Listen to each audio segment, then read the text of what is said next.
This episode is brought to you by SmartVestor. Connect with an investing pro near you at RamseySolutions.com/SmartVestor. Jake is in Knoxville. Hi, Jake. How are you? Hey, Dave. Thanks for taking my call. And how are you guys doing today? Better than we deserve, sir. How can we help? Excellent. So I'm a baby steps millionaire, and I'm trying to figure out how to manage steps 4, 5, and 6. Just quick rundown. I've got $2 million in the 401k. I've been contributing the max allowable that the government allows to contribute since about 2010.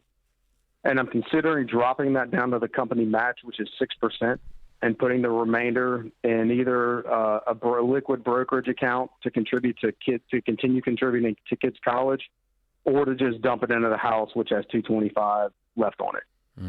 Debt-free. What's your income? My income's $250,000, and my wife just got a job as a teacher, so she'll be making about $50,000. Okay, so you got $300,000 income. Yeah. Yes.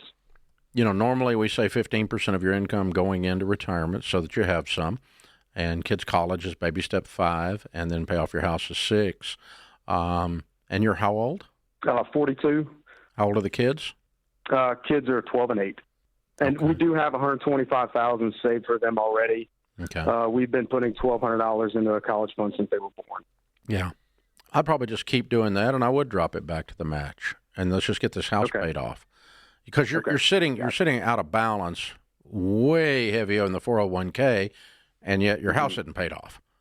So I want to get that straight. I want to get that balance straightened out a little bit, rebalance these accounts. So I'm going to violate the baby steps, which is something you hardly ever hear us do. But your situation's very weird. You've done an amazing job of saving. And if we'd have caught you 10 years ago, your house would have been paid off, right? Yeah, probably so. Yeah, because you'd only been putting 15% away, and you've been maxing this stuff. You're a savings animal. Way to go. Congratulations. So what's your home worth? My home's worth about $600,000. Okay, cool. Yeah, we don't plan on leaving there anytime soon. Yeah, so you're going to be worth $3 or $4 million when you're 45 years old. And congratulations. That's pretty stinking cool. But, yeah, you do want to get this house paid off, and I would lean into it hard for the next couple of years. And I would back down to match and just keep the $1,200 going in the kids thing. That's not a big deal, but that's your case is highly unusual. Yeah, but I love that you've done it. I'm proud for you. I'm certainly not going to argue with a guy that managed to get $2 million by the time he was 40-something years old. That's pretty cool, Ken. It's incredible, and I just want to make this point. There are a lot of people that are new to the show, and you're listening, you're watching this. This is a young guy who's already achieved that, and the income is not insane. $250 is great. $250,000 is a great income. Yeah, he's not making $750. Right, but he has really been diligent to save. It is very, very possible to do this. And here's a guy that committed early on $1,200. I think was he saying a month for that's toward the kids. For the kids. What I'm saying is it's just $125,000 in that account. Yeah, just tremendous discipline. It can be done, but you have.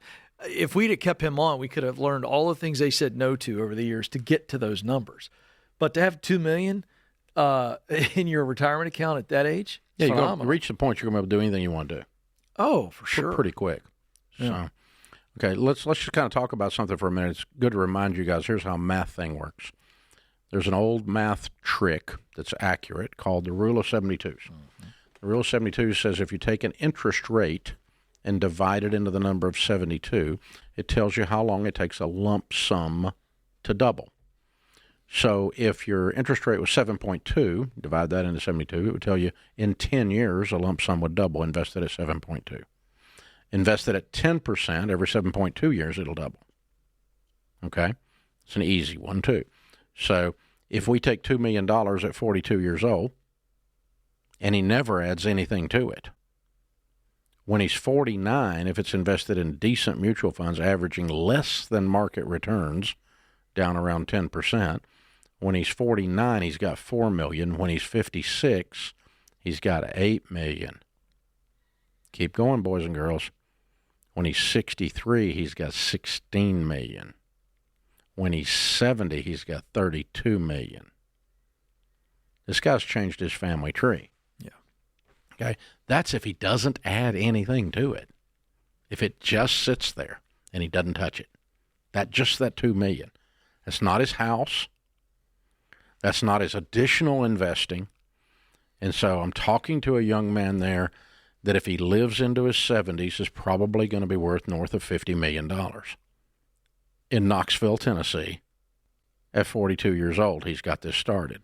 So that's, when I say I'm proud of him, I mean, that's pretty impressive. Oh, yeah. When you think about how these numbers work. This is how you change your family tree. Now, is money everything? No, money's not everything. But when you have $50 million, you're not worried about the cost of Advil if you have a headache. Okay? If you have $50 million and your car breaks, you get in one of your other cars. That's a good point. Well, that's a real nuisance.